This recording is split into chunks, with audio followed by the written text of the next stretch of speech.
ইমাম সাহেবের খানা মহল্লার সবার ঘর বাড়ি থেকে আসে, মহল্লার অধিকাংশ লোক সুদ খায়, ইমাম সাহেবের দোয়া কবুল হবে কি? ভাই, ইমাম সাহেব ওয়াজ করেন, হারাম ঘরের দোয়া কবুল হয় না, এবার ইমাম সাহেবই ধরে বসলেন আপনারা যে সেই যদি হারাম খায় তার দোয়া কবুল হবে কিনা। দরকারি প্রশ্ন ভাই। আহা, ইমাম সাহেব বা ওলামায়ে কেরাম এর কর্তব্য হলো তারা মানুষকে হারাম থেকে বিরত থাকার নির্দেশ শুধু দিবে তা নয়, তারা হারামকে সর্বতভাবে বর্জন করবেন। এবং সেজন্য মসজিদের বিভিন্ন বাসাবাড়ি থেকে যদি খাবার আসে, ইমাম সাহেব তিনি যথাসম্ভব জানার চেষ্টা করবেন তাদের উপার্জন কি, এবং হারাম হলে সেই খানা বর্জন করবেন বিনয়ের সাথে, কৌশলে, যেভাবে পারেন। আর তার চেয়ে আগের কর্তব্য মসজিদ কর্তৃপক্ষের যে তাদের ইমাম সাহেবের দোয়াটা অন্তত কবুল হোক। সবই যদি হারামখোর হইয়া দোয়া কবুলের রাস্তা সব বন্ধ হয়ে যায়, একটা লোকরে দিয়ে একটু দোয়া করাবেন বা তার কাছে দোয়া চাইবেন, এই দোয়া চাওয়ার রাস্তাটাও যদি শেষ হয়ে যায়, তাহলে যাবেন কোন দিকে? অন্তত ইমাম সাহেবকে অন্তত পাপমুক্ত, হারাম খাবার মুক্ত রাখেন। সেজন্য কর্তৃপক্ষের উচিত হালাল খোর দেখে দেখে তাদের বাসায় খানা দেওয়া, হারাম খোরদের বাসায় ইমাম সাহেবের খানা না দেওয়া। মুশকিল হলো হালাল খোরের চাইতে এখন হারাম খোরের সংখ্যা অনেক। আবার হালাল খোরদের টিফিন বাটিতে এত ভালো কিছু হুজুরে দিতে পারে না বেচারারা। হুজুরও অনেক সময় হারাম খোরের টিফিন বাটির আইটেম দেখে খুশি থাকে অনেক সময়। আল্লাহ তাআলা আমাদের সবাইকে হেদায়েতের তৌফিক নসিব করুন। আমার ওয়াজ মাহফিল এর দাওয়াত যারা দেন আমাকে, আমি একটা ফরম দেই, আমার অফিস থেকে একটা ফরম দেওয়া হয়, আসুন্নাহ ফাউন্ডেশন থেকে একটা ফরম দেওয়া হয়। সেই ফরমে 12-13টা শর্ত দেওয়া আছে যে আমাদের মাহফিল নিতে হলে এই শর্তগুলো পূরণ করে সেখানে স্বাক্ষর দিয়ে সভাপতি, সেক্রেটারি আবেদন করতে হবে। এরপরে সেটা যদি মঞ্জুর হয়, এই শর্তগুলোর কোনো একটার ব্যত্যয় হলে আমরা মাহফিল স্থল থেকে ফিরে যাওয়ার অধিকার আমরা রাখি। সেরকম লেখাজোখা থাকে আমাদের।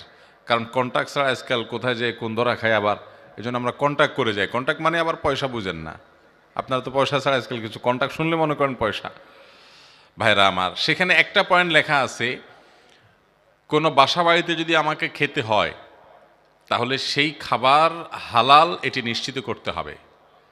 আমরা বিভিন্ন সময় আমাদের অফিস থেকে ফোন দেওয়া হয়, আমি অনেক সময় ব্যক্তিগতভাবে ফোন দেই যে ভাই কোথায় খাবো, কার বাড়িতে খাবো, তার উপার্জন কি। চেষ্টা করি, আমিও যে একেবারে বাঁচতে পারি তা না, চেষ্টা করি আমরা।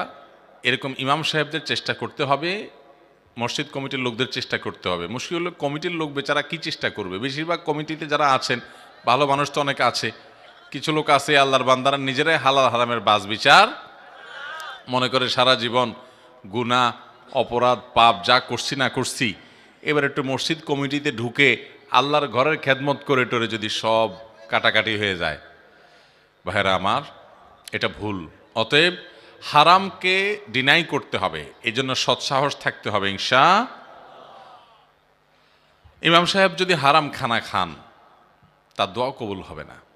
কারণ হারাম বক্ষণকারীর দোয়া কবুল হয় না। নবী করিম সাল্লাল্লাহু আলাইহি ওয়াসাল্লাম বলেছেন, একজন হারাম উপার্জনকারী সে অনেক দূর থেকে সফর করে এলোমেলো চুল, এলোমেলো দাড়ি, পশম এগুলো নিয়ে, ধুলোমলিন শরীর, কাপড় চোপড় নিয়ে সে মক্কায় গেছে ওমরা করার জন্য, হজ করার জন্য। বাইতুল্লাহর চারপাশ তোয়াফ করছে। পরিস্থিতিটা বোঝার চেষ্টা করেন। দীর্ঘ পথ পাড়ি দিয়ে অনেক কষ্ট করে এলোমেলো চুল নিয়ে, সেই যুগের মানুষ শত শত মাইল হেঁটে, ঘোড়ায়, উঁটে, বিভিন্ন কিছুতে করে আসতো, জীবন বাজি রেখে গেছে আল্লাহর ঘরে, গিয়ে বাইতুল্লাহর চারপাশ তোয়াফ করছে, বাইতুল্লায় হাজির হয়ে আল্লাহর কাছে দোয়া করছে দুই হাত তুলে। নবী করিম সাল্লাল্লাহু আলাইহি ওয়াসাল্লাম বলেছেন, আন্না ইউস্তাজাবু লিযালিক, তার কিভাবে দোয়া কবুল হতে পারে? অসম্ভব।